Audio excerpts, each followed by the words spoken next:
We've watched Rick Pitino in action for a long time, and we know that when his teams are down, a lot of times he'll try and reinflate the balloon, say nice things about his players in public, or when he thinks they're riding too high, he'll take them down a notch. Well, right now his team is down, and instead of inflating them, he's taking a machete to the balloon. What did you think of his last comments about his players, that he hadn't recruited well enough for his system, they didn't have the athleticism to play defense? Take your pick. We needed a few days to think about this before we attacked it, and he said the most unenjoyable experience of his life.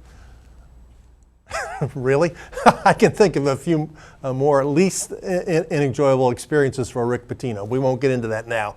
What this raised the question for me, though, is how comfortable he's going to be coaching in today's world. These are guys that he and his staff recruited out of the transfer portal. They're guys who can leave and come whenever they want to come. And when you start putting stuff out there like this, and he got savaged by the national media and the New York media for saying this, and you're going to have people calling your players or telling other players you don't want to go play for him because the first time you don't do well, he's going to go out and he's going to disrespect you on social media.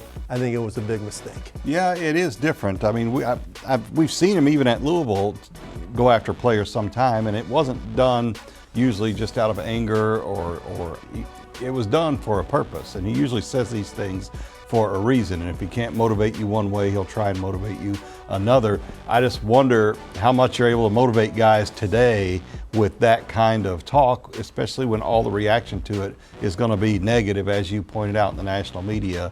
Pitino usually has a reason for doing what he's doing. He has a strategy behind it. It'll be interesting to see how this team plays over the next week or so, how they respond to it. We will keep an eye on it. As you know, you can read about him at WDRB.com. Go there and click on sports.